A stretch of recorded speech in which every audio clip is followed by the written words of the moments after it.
girl, the I Am Ukrainian girl who rallied everybody, and we got some supporters and stuff like that. And there's McCain and Klitschko, and we all, of course, remember all the Maidan protesters that showed up and all the ruckus that went on there in Kiev. But as of the other day, there was a rally, and a lot of people showed up, and it looks pretty peaceful. Nothing really to be concerned about. I mean, the kind of rally or protest what you hope to see. Everybody, but who are these people? What are they up to? What do they represent? I mean, why should anybody possibly be concerned about anything? I mean, another pretty girl, nothing to worry about. So who are these people? Well, the next sign will tell you. Yeah, that's who these people are. This is not to incite anything negative, but yep, we have Adolf Hitler here. Many people probably do not know. We're going to do a little history lesson here, but the Ukraine, when the German Nazis occupied Ukraine, many, like other countries like in France and in Ireland, Ireland, they weren't occupied, they hated the British, and they opened the ports to the Nazis. But the Ukrainians, well, it was a very complex issue because about 4.5 million Ukrainians joined the Russian Red Army as conscripts, militia-type groups, to fight against about a 250,000 Nazi-occupied invasion. So basically, the country was as divided back then as it is now. But right now, what's it divided on? Well, the right sector. So here's their flag. Who are these right sector guys? What are they? What are they up to? What do they stand for? Well, when Lyndon LaRouche said these guys are the children of the Nazis, he wasn't kidding. They are literally. Grandpa was SS Waffen. You know what I mean? These are. Their lineage is people who supported the Nazis, and this is a group that they haven't been around a long time. But you have to understand this. They're like most CIA programs and stuff like that. Money is going to these guys. Now, in 2008, I cannot for the life of me remember the name of the guy, but here's the right sector leader, and here's his statement. It's just the beginning. He is right. Now, here's another right sector in their Ukrainian parliament. It's a pretty, that picture just kind of says it all. Here's some more Ukrainian nationalists. Now, in 2008, there was... I forget which politician said it in the States, they were going to have problems in Crimea by 2013, 2014. So they knew this stuff was coming. So you probably say, how could they possibly know this was, what's happening in Ukraine now? How could they know what was coming? Well, it's quite simple. They paid for it. About 5 billion, now $6 billion plus dollars has been put in from the George Bush years, probably even before that, till now. Including the Obama, in destabilizing Ukraine. Now, most people, if you follow my channel, you know what I'm going to say next. It's about putting NATO missile systems in there, and the whole upsetting of the Ukraine is really about a place to dump U.S. debt, because the United States is broke. Okay, so they can only export bombs and money. That's all, bombs and debt. That's all they can export, right? So what they've been doing is helping prop these guys up. Same way the Mujahideen was propped up. It's the same play over and over again. Now, what makes the right sector interesting is that, again, it's a very complex... What you're going to learn after this kind of little segment is that why we shouldn't be involved in the Ukraine in the first place, because of how complex this issue really is. And your Obamas, your Kerrys, Stephen Harper, John Baird, who's our UN delegate, and then even Putin and Lavrov. Well, maybe Putin and Lavrov actually get it, but you're going to realize when you hear me say the term that there are no good guys, you'll get it, because these people, even if they're most of them, like Kerry, McCain's an idiot. Kerry, Dumb and Dumber. Okay, Obama is a puppet. He's a shill. He's a hollow. He's a nothing. Okay, and I'm saying that because their actions speak louder than words. These people are not smart enough to see the complexity of what's going on in Ukraine, how scared everybody is, how divided everybody is, plus factoring in the history. So you people looking at Crimea, for example, who are very Russian, pro-Russian. Now, I've never been to Ukraine. I don't need to go there. I mean, I could put two and two together, so there's a lot of things I myself don't understand. But when you look at history, you can put that picture together very, very quickly and get a really good idea saying, okay, this is how complex this issue is. You have people in Crimea and that separated because they are terrified of the children of the Nazis. Okay, now of course people in the western side or western side of Ukraine, where the Euromaidan right sector guys are, which even them, okay, they're probably not the majority of the the census of the people there. I'm, most people there, if they're wanting to join the European Union, which I kind of think that okay, they probably want to do trade with the European Union. They want to probably be more friendly to Europe, but I don't necessarily think they want to be pro, uh, you know, European Union. I think they just want to get away from the corruption. And it's kind of when I hear people, when they interview people, because they interview people, and the media is so biased on all sides. But when they interview people, they interview this person. They'll interview the right sector guy, and okay, that's what Western Ukraine wants, or Eastern Ukraine wants. They'll, get the pro-Russian guy. That's what Western Ukraine wants. But they don't. Nobody interviews the moderates in the center. But we're going to see as some of the statements that come out from some of these guys, that's the only guys that I'm going to tell you right now, I don't support any sort of hate groups whatsoever. I don't like violence. I've always advocate for peace and talk things out. I prefer people to, if you can't say anything nice to each other, just don't say anything. Just don't say anything at all. And if you can't coexist together, we'll at least hate each other in peace. That's my kind of thing. If you can't come to a consensus, just leave each other alone and agree to disagree. So I don't support the Nazis. It's just counterintuitive to my beliefs, and I'm not Jewish or anything like that. It's just I don't support that. Okay, so. And the reason why I bring up, and you're going to see how complex this gets, because Jews will come into this argument as well, and because of what's going on.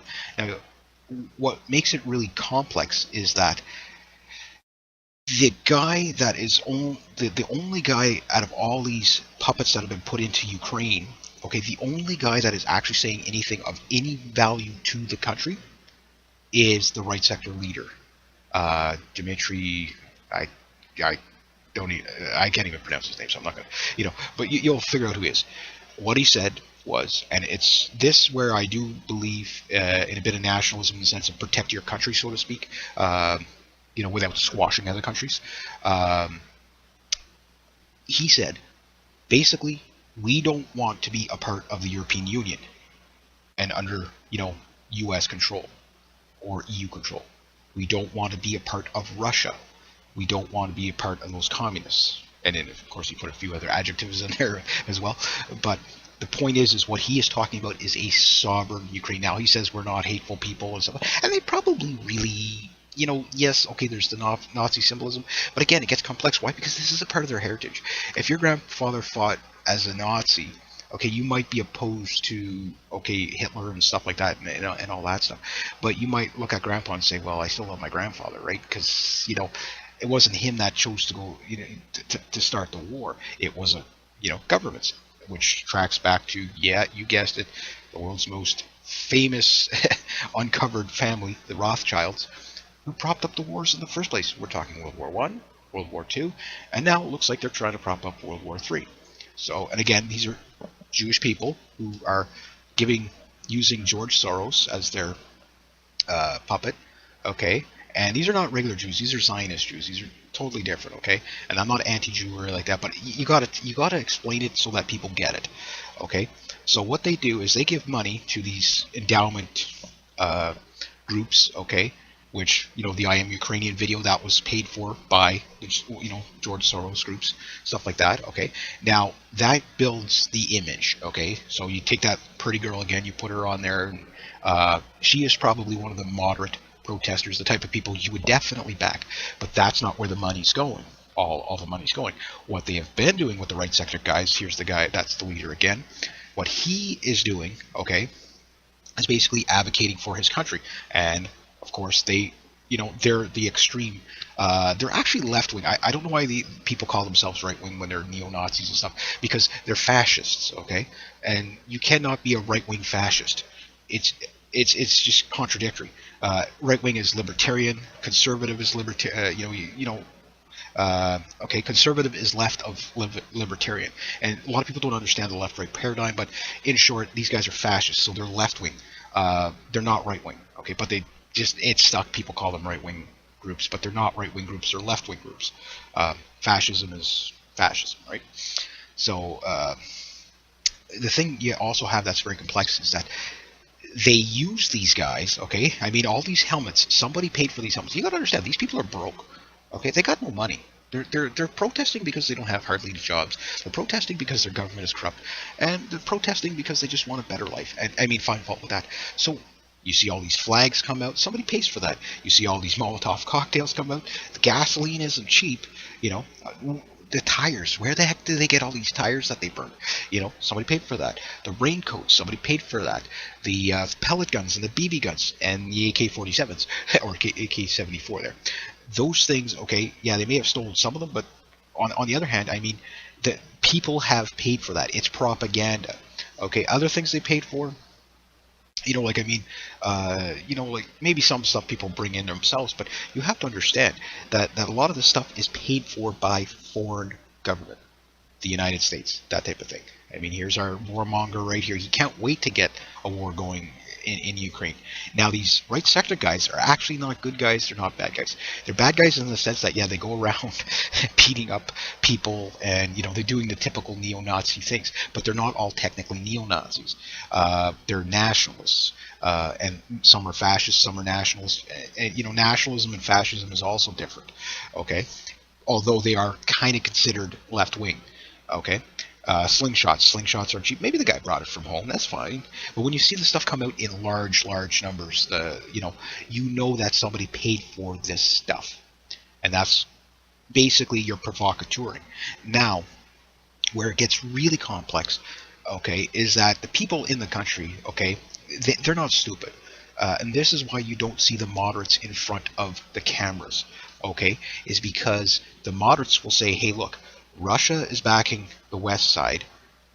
The United States is backing the eastern side, okay? And the EU is also, you know, on the eastern side. Now, you have to understand the whole point, and these guys are no different than the Hitler Youth for Hitler, okay? The brown shirts. What did Hitler do to the brown shirts? Well, he had them all executed. And they were there yelling Sieg Heil when he ordered their deaths, because they were so patriotic that they actually thought they were doing the cause. But why did he have them killed? They had completed their mission. What was Kristallnacht? Okay, the night of the long knives. They basically went around busting up Jewish, you know, this is back in World War II, Jewish businesses, stuff like that, and all that stuff happened. Okay, these are the guys that did it, but these were the most radical of the radicals. You can't control them. They're like rabid dogs. You just can't control them. You could just say, okay, sick that. And their whole goal, they're like black bloc protesters. They're all the same mentality. Their goal is to bust stuff, to create chaos. And you can count on it. They're no different than a jihadist. Okay? These guys, you can guarantee, they don't care what the cause is. They're getting into a fight because they enjoy it. Okay? Now, with that said, there are people that are a little more moderate that might support this movement. And these are the guys that are going to be, you know, like the leader saying, hey, look, we just want our country back, you know, and, you know, we're not sitting here, you know, wanting to run anybody out, but we don't want to be ruled by anybody else. We want to, you know, be autonomous. And this was, I think, in 2013. This was a reenactment parade, which was very controversial. You know, because again, this is people's history. You might say, oh, I disagree with it, but it's still a part of history. And the worst thing you can do to censor people's history is that it tends to repeat it when you try to stifle free speech. So you shouldn't do that. Again, who paid for these flags? You know what I mean? So these guys, they show up in around 2013, I believe. Yeah, Right Sector is a Ukraine nationalist political party. Okay, collective organization described as major politicians as having far-right nationalistic, ultra-nationalistic views. But the thing is again, if they're nationalistic, they're left. You know, I'm a nationalist in a sense. I am, you know, within my country, I'm a fiscal conservative, but I'm a nationalist and I want to protect my borders. I want to be autonomous, that type of thing. Nationalism is not a good thing, not a bad thing. For example, Japan is nationalist. Okay, I mean, you come into Japan, you're going to learn how to speak Japanese. They're not going to cater to outside people. They're not multicultural. They're nationalist. It doesn't mean they're racist or hate it. They're just you know, they keep to their own, right? So they say there's about 5,000 to 10,000 members, but the support nobody knows who's really going to support these guys. But like the brown shirts, these are the extreme. Okay, So if the rumors are right, and this is just speculation because it might be a complete false, and I don't want to put false information out there, but some of these right sector guys may have received training by NATO uh, and in Poland. Okay, and then these are some of the guys that you're seeing probably right now, because you have to understand right now in the Ukraine, people are getting beat up, people are getting kidnapped. The guy from Vice got kidnapped the other day. They let him go. I'm glad he's okay. But Vice is the only one that's actually doing a bang up job of covering the Ukraine, because they're there. Yes, they have a bit of an anti-Russian kind of sentiment to their theme, but they are there and they are kind of interviewing both sides, so they're where they need to be. You got people that have been attacked, been killed. You had a helicopter shot down by an RPG. You've got MiG-29s buzzing people's houses, popping windows out. You've got tanks rolling all over the place. So things are happening in Ukraine, and people have got to be sleeping uneasy there. And now you got these guys. How much support do they have? If there's only about 10,000 members that they know of, okay, and they're part of the Ukrainian National Self-Defense. Okay, that these self-defense groups are militia.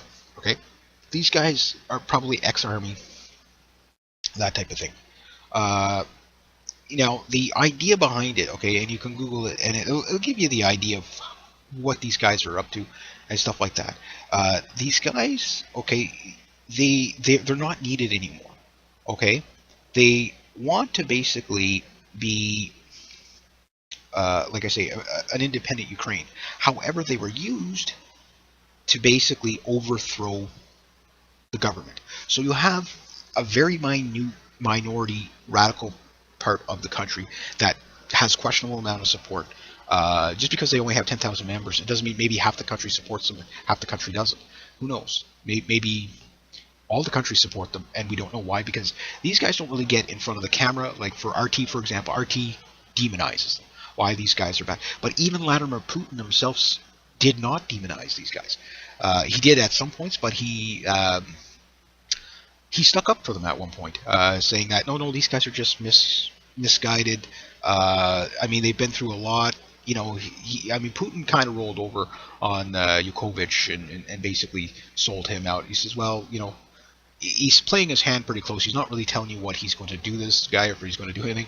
He is alive. Putin, they asked Putin, is he still alive? He's like, yes, he is still alive. I haven't killed him. A lot of people, because it's Putin, right? He's like the ultimate supervillain. He's like a James Bond supervillain, right? So he's like, no, yes, he is alive. I can imagine in his own head, he's probably like, do they really think I'm going to do that? But then again, it's Putin. He might. A lot of people disappear under Putin, right? So you have, these guys, he's sitting there, he's trying to win them over so that he can get them to do what he wants. But in the end of the day, what happens to these guys? They get killed. They all get killed. There's already a couple of the, for example, after the overthrow of Yanukovych, one of the major kind of generals in the right sector was killed in a police shootout. I think I think it was just an assassination. Why? Because he was just too out of control. He was going into buildings with his AK and he was punching people in the face. But however, I'm still thinking he was probably playing the other side. Because he just happened to be in front of RT cameras. And RT, I like RT. Don't get me wrong; they're very good. On a lot of issues they cover. But you have to understand, for example, RT America. People in Russia don't get to see that. Okay, they're not allowed to see that because the people in Russia say, well, if they're advocating for all this freedom and liberty over there, why not have it here? Again, it's propaganda. So RT does do good things, but they're the propaganda machine for Russia. So we all know this. But it doesn't mean that anything they say is a lie. Again, there's an issue here. They're at least discussing the issue. You have to understand, Vladimir Putin is kind of winning this fight in the sense of all he has to do to make the U.S. look bad is tell the truth. They paying neo-Nazis. Now, mind you, the Putin side of things, they're riding that neo-Nazi thing into the ground. Why? Because that's what's scaring everybody over to Russia. That's why almost all, you have to understand, there's a lot of Russian nationalists also in Ukraine as well. It's very complex. Again, the people are being played off each other because at the end of the day, I'm sure there's, ethnic Ukrainians that have Russian cousins and aunts and uncles and stuff like that, and Russians that have Ukrainian. These are family. It's kind of, for example, my province, Quebec. Yeah, we have a bit of a nationalist move on the more eastern part of the country, eastern part of the province, okay, and stuff like that.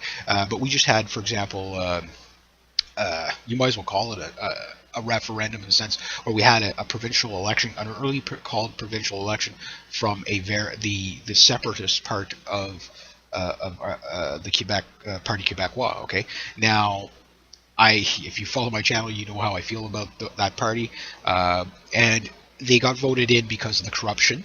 Okay, almost the same, similar to what was going on in the Ukraine, but however, nobody thought to come in and hijack our little province, and actually it's a huge province, like 6 times the size of Ukraine, I think. But anyway, you get the idea.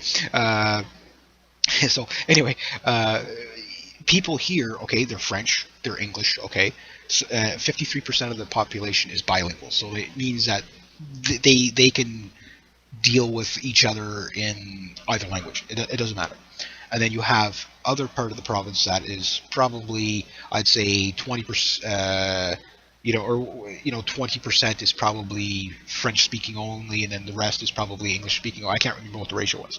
But at the end of the day, you have basically 3 major groups of people: the bilingual, who have no problem with anybody; the French and the English, that don't really have any problem with anybody; but you have a minority group of separatists that want to separate from Canada. Now, people in Ukraine would probably look at these people and slap them, so they say, all the crap we're going through, you never had it so good, yada yada yada, you got money coming in, you're but anyway, that's so anyway, the separatist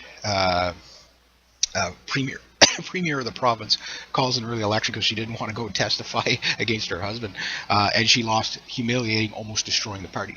Why? Because it was the lingering of a referendum that just united the people of Quebec, to the point, like, we don't want to. I've already lived through a referendum. It's very tense. You don't want to go through it, because it's so divisionary, right? And basically the people pulled together. Okay, so even though we had a very radical, and people saw it, it's like, we don't want that divisionism. We don't want that. Well, these right sector guys, that's the divisionism. Okay, and I know I went off a little bit there, but the recipe is the same. So if you were to take the EU, the IMF, the United Nations, the United States, and Russia out of Ukraine right now, what would be left is people having to deal with each other and stuff like that. And I can almost guarantee you the Ukraine would become one whole Ukraine again, just like it was before the destabilization. Why? Because what would probably happen is they would probably oust the right sector guys, and they would probably, well, those guys they're dead anyway. Like they're going to be killed off anyway. I mean, they're training them with firearms, but you see, the problem is because they know these guys are going to turn on them at some point. That's why they're killing off some of them. But they're also getting some of them. What I believe is happening is they're getting some of them. They're arming them and say, okay, these are the most radical guys. We're going to go get them to attack a pro-Russian checkpoint, okay? And they do that, and they get killed because they don't have the adequate training. The reason why they're killing off these guys is very simple. They don't want to have to be overthrown again by these guys. Again, it was a handful of people. I think the statistic is if 3% of your population rises up against your government, you will have a coup. And I don't know if it was that much here, but you have to understand, everybody in the world knows that this was a U.S.-backed coup. So these guys are going to get killed off left, right, and center, because like the leader of the right sector knows that, hey, wait a minute, they're not allowing me to participate in the parliamentary side of things. That type of thing. But people do support them. Now, the thing is like anything, because it's a very complex issue, people will support that because they don't want to be a part of the EU. They don't want to be a part of Russia. Okay. Now, on the other side, there's people coming in from Russia, okay, that are not actual soldiers. They're just really nationalistic Russians that want to support family members or whatever that are coming into the western side of Russia. Okay, and what they're doing is they're just basically there as security forces until a referendum happens in the Donetsk area and stuff like that. But you also have another factor in there. Now, if we go back to World War II, the Tartars and minority groups, the Polish, basically the Jews, the Polish, the Tartars, and stuff like that, and all these ethnic groups, small, not just ethnic groups, but all these small groups, smaller groups, were being wiped out by the Nazis. Okay, so with the Tartars, for example, I'm sure somebody will correct me if I'm wrong, but I believe they have a pact now that if the region, they're not really thinking of Ukraine as the whole, they're thinking of their region, because these people have already been displaced by Russians and Nazis before, right? So they have, it's kind of like their own civic duty to just come in and support against neo-Nazis. It doesn't matter who they are. It doesn't matter who backs them. Even if they're backed by their own government, it doesn't matter. And in this case, you could say Kiev is backing the neo-Nazis, right? They're backing the grunts on the ground, but they're not giving them any political power. So that's why what will happen is these right sector guys are going to turn on Yazanuk and all that. They're going to the western side of Ukraine, or the eastern side of Ukraine, is going to be completely dismantled and torn apart and stuff like that. That's why Putin is trying to play nice with them. Say, hey, look, these guys are just misunderstood. We don't want to take care of, but we have to protect our people. And Putin is a slime bag, but he at least has a plan. Unlike Obama, just kind of, well, we don't know what to do now, so we'll just let these people destroy themselves. And if we break out into World War III, and it could very well. A lot of people don't realize how intense of a time this is. We have troop movements all over the place, okay, and it's because of subversion tactics used by government, and it's that's the problem we have, is that the Russian forces haven't really technically come across the Ukraine border yet, but you have to understand that people in the western side of Ukraine, and where all the resources are, where they're very pro-Russian, B, and where they are terrified of the history of the Nazis. Okay, Russians don't like Nazis. Russians don't like communism. Why? Because they suffered so much under it. Now, let's flip this around. Why is Ukraine such a complex area? Again, this has been going on for a long time. It's how these people live. But they lived in peace for a long, long time, But there's been a lot of skirmishes there as well. But here's something that throws another monkey wrench why Kerry and Obama and all those guys are such idiots. They don't know what they're doing. Well, they do know what they're doing. They never planned to help the Ukrainian people, ever. It was never a part of the plan. It was to get the resources in the western part of Ukraine, the gas, the wheat fields, all that stuff. It was to get that, take Russia's naval base out of there, plus put in NATO missile systems, the Patriot missile systems. That's what they take over, and a place to dump U.S. debt through the the IMF and stuff like that. Basically, for example, Russia, because the Ukrainians haven't paid their gas bill in a long time, the Russians have cut them off. So the EU said, okay, well, we're going to put $15 billion of austerity money into there. And they've basically been stealing everything from the Ukrainian people. That's not nailed down. They've taken their gold. They've cut their retirements in half. They're cutting services. And they're not even going to pay to turn the gas back on, which they said they would, but they haven't done that yet. So the people in the eastern side of Ukraine is just going to get completely, it's a mess. It's a mess what's going to happen to them. So, or the western side of Ukraine, yeah. So they're going to get just completely brutalized. And at the end of the day, you have to look at it. It's come full circle to the 1940s, late 1930s, early 1940s. You now have kind of a bit of a reverse occupation going on. But it still kind of works out almost identical to the Nazi occupation. You have people such as the right sector guys who are basically nationalistic, who want, who are paramilitary. So that means they do have some training. It's just the average one is just going to not have very good training. These guys, again, they want to protect the country. They want to keep outside forces out. The U.S., the United Nations, the EU, the IMF, all these players, and definitely they want to keep out the Russians. And these guys are terrifying because the people that are of Russian background, they see them as they are the children of the Nazis. So they obviously don't want that in their area of the country. Now, the people that are in the area where the right sector guys are, you don't hear anybody saying anything bad against them. But again, you don't know how much support is there. So whenever they do come to election, I don't think elections will ever take place in Ukraine because it's just going to be too destabilized. So they're going to have to declare a martial law, or, well, you might as well say martial law has already been declared. You have all these terrorism units, anti-terrorism units, shooting up checkpoints that are pro-Russian. And the reason why you have that going on is to keep the destabilization going. Why? Because it's that same thing. If the IMF and the EU can't have it, or basically, i.e., the Rothschilds can't have it, nobody can. So they're going to allow these people to kill each other. That's why you've been seeing the Civil War kind of starting in the last past couple. It's not like the full all-out Civil War like you have. Like in Syria, but it's starting exactly the same way. Just like I said a month or two ago, said, yeah, these guys are going to be, they don't want there, but there's somebody forcing hand. You have 1,300 Blackwater guys there.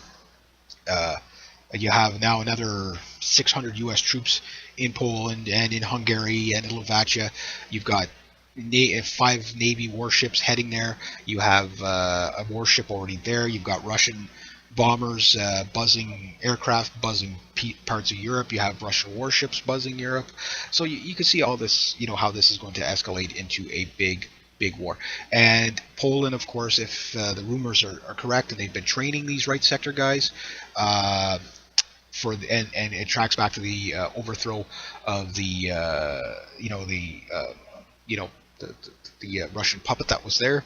Well, at the end of the day, it's not going to work out for Poland. Why? Because these guys are going to turn on the Polish as well. The whole region is going to flare up into a huge war, and it's all again banker backed. Because right now, because the economy is so bad in the States, when they go down, the world goes down. So they need the bankers need somebody to blame this on, and of course they're going to use the Russians as the excuse of why the economy collapsed. But at the end of the day, it won't matter, because people know now. It's like, okay, I don't think if this goes into World War III, okay, I think what'll probably happen is it'll probably stay in Europe, because I think what you'll see is so much protest, probably mostly from within Europe, that people when they say, okay, no, we're going to create a draft, you have to go and fight the Russians, people are just going to stand down. They're just going, no, we're not doing this. We're not doing this again. And at that point, if you're a central banker, if you're not hiding in a hole in the ground somewhere, God have mercy on you, because you're not going to get out of this one alive. There's just no way. Gaddafi was the future of the world elites. Why? Because they're playing with people's lives. Now, at the end of the day, again, you have people that are terrified of the neo-Nazis, right sector guys.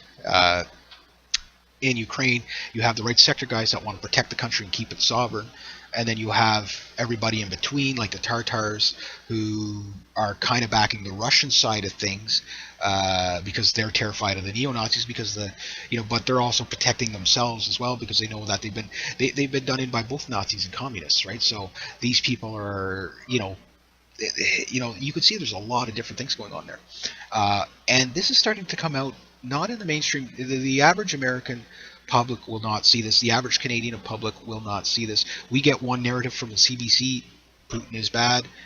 And I'm going to go back to that pretty girl, Yulia. I can't pronounce her last name, but she said something really, really hit the nail on the head perfectly. Sums it all up. She goes, I'm very thankful that people in Canada and the United States are, supporting us, and thank you so much. And then they asked her a question of how she felt about John Kerry and Lavrov having their discussion at the UN. She goes, discussing Ukraine. She goes, well, that's great and all, but there's nobody there from the Ukrainian side. You got the American side, negotiating over Ukraine. You have the Russian side negotiating over Ukraine, but where's the Ukrainian? Hence where the right sector guys kind of come in. People are going to gravitate to them a bit. That's why these guys will have to be knocked off by their own. Bankers eat their own, right? So, and this also means that the United States will have to have these guys killed off. And the best way to do it is like jihadists, just send them into battle, because they'll go in, most of them will get killed. You'll destabilize the other side, and they won't be able to win. And it doesn't really cost you anything, because you're getting rid of everybody you don't like anyway. Syria, you get rid of Assad's guys, you get rid of the jihadists. It's a win-win-win situation. At the end of the day, you're left with a whole bunch of resources that you can exploit. So that's what the Ukraine is really about, right? So it's stealing the resources from the people. A lot of people still think it's about human rights, and still think it's about doing trade with Europe. Europe is broke. Just like the United States, they need a place to put debt as well, and they're wasting no time. I mean, the first acts of compassion from the IMF is austerity. It's like here's a country that 3 months ago was like begging for help from the international community to come in and just help us, have an election to get rid of this horrible corrupt government. And I mean, they're worse off now than what they were. I mean, and I know there's some will argue against that, but they put grandma and grandpa out on the street. They've stole the gold. They cut off the gas. I mean, again, where are the good guys in all this? Yeah, and they got Nazis running over the place. People are getting beat up all over the country, kidnapped. You got again, helicopters and fighter jets buzzing all over the place. You have troop movement from the United States and NATO, including Canada. We were sending over we sent over fighter jets. We're on the brink of World War III. So again, where are the good guys? Who won again? Maybe if we would have just let the Ukrainian people have their own election, all this would have been avoided. And the only people that were actually asking for that to be left alone to basically take care of their own country was the leaders of the Right Sector Party. That's so you might not agree with all the other things that they stand for, but at the end of the day, the Right Sector guys are the only one that actually seem to have a half-assed best interest in what happens to the Ukraine. It's just you have to deal with all the other the guy's logic is sound. It's just all the other kind of baggage that comes with that being kind of children of the Nazis and stuff like that. So at the end of the day, who knows what's going to happen? But I can guarantee you, we're already starting to see these guys get killed off in small skirmishes against basically pro-Russian forces. The difference is the guys that are pro-Russian forces, a lot of them actually have military training. As far as Russian special forces in the Ukraine, I'm sure they're there. There's U.S. forces there as well. The Blackwater guys, they don't call themselves Blackwater anymore, but they're basically Blackwater guys. They're mercenaries. Okay, these guys are the guys to get things going, and to really get it going, well, you have a third destabilization party. That's the Right Sector guys. So it's kind of, you can see how complex this issue gets. Each side kind of has a valid argument. The people, like in Crimea, stuff like that, obviously they don't want to be part of the Nazis because they're more pro-Russian, and obviously people, caught in between that don't want to be Nazis or pro-Russian. And then you've got the other people that don't want to be a part of the EU. They don't want to be a part of the, they don't want to. I mean, there's enough Obama out signs over there. The Philippines right now, they're having like anti-Obama protests as we speak. You know what I mean? So you can see how it's a very complex issue. And yet we have, nut jobs like McCain and Kerry saying, okay, we're going to arm the Right Sector guys. We're going to send them in. And that's probably the deal they have going is, okay, here's your nice new M16. Go just shoot at that checkpoint if if they get killed, okay, and the next guy will pick up the M16, right? So, one of us. But anyway, that's what we're looking at in the Ukraine. I just thought I'd cover the Right Sector because, yeah, they are nationalists. They are, but you have to understand there's history there that does go back to Nazi lineage. But there's also that they're nationalistic Ukrainians in the sense that they want the country to be its own thing. At this point, the country is so divided. The civil war has already started, in my opinion. Like in Syria, like how many 6 months, 8 months of people shooting each other before they called it a civil war? Well, this is exactly. Just look at the timeline of Syria. 3 years down the road, 4 years down the road, Ukraine will be smoldering rubble if we don't get into a nuclear exchange before that because of the idiots like Obama and stuff like that. And at the end of the day, if this all tracks back to the bankers, it all just follow the money. I mean, just follow the money. You'll figure out how corrupt this is. So anyway, I'm going to leave it at that. So rate, subscribe, share, comment, and like.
G'day, hi, and welcome. That beautiful Yulia girl, the I Am Ukrainian girl who, rallied everybody.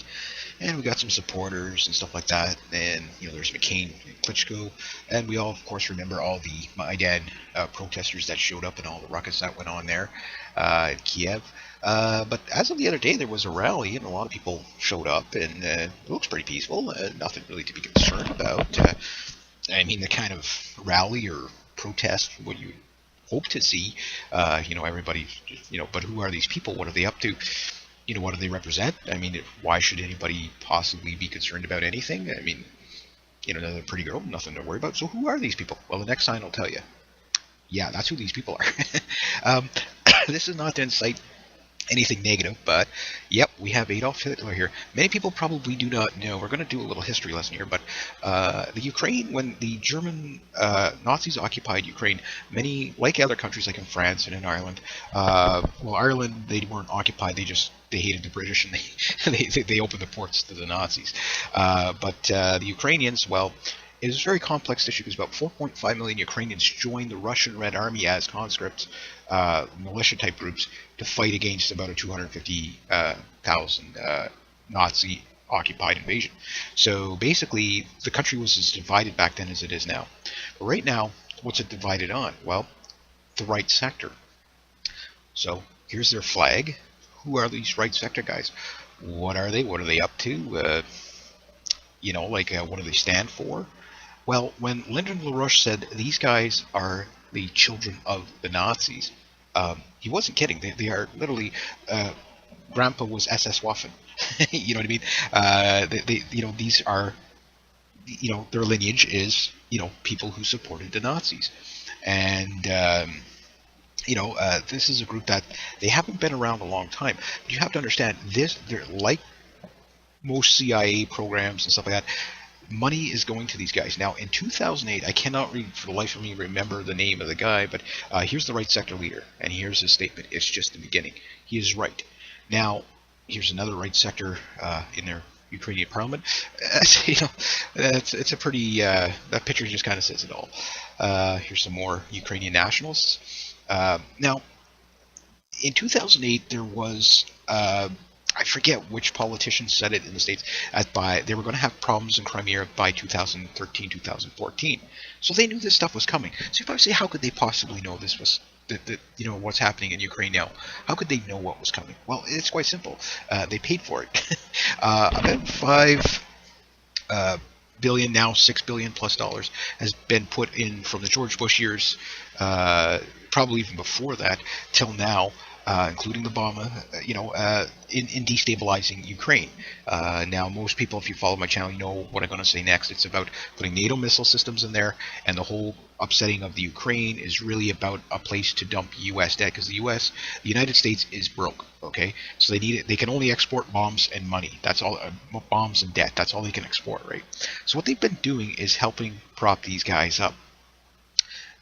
Same way the Mujahideen was propped up, it's the same play over and over again.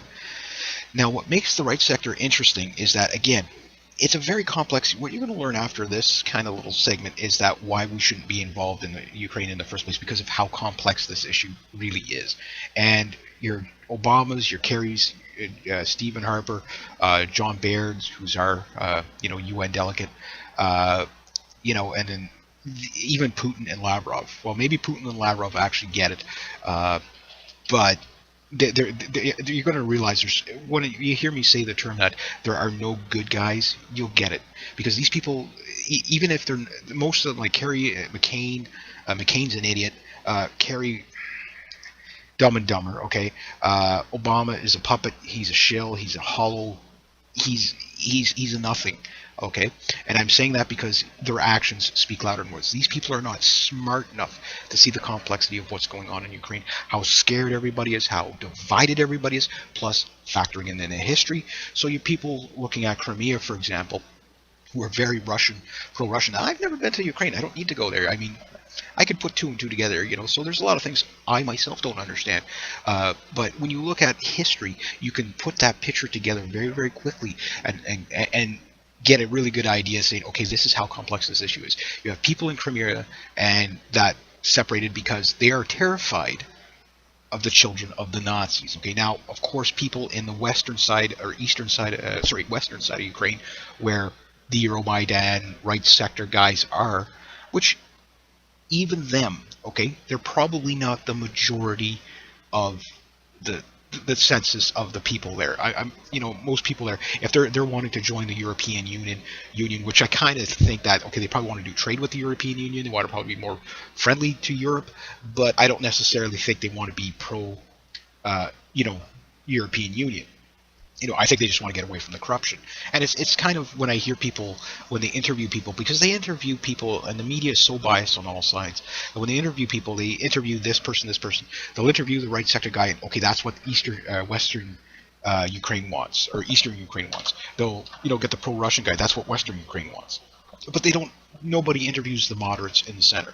And but we're going to see as some of the statements that come out from some of these guys, that's the only guys that and I'm going to tell you right now, I don't support any sort of hate groups whatsoever. I don't like violence. I've always advocate for peace and talk things out. I prefer people to, if you can't say anything nice to each other, just don't say anything nice. Just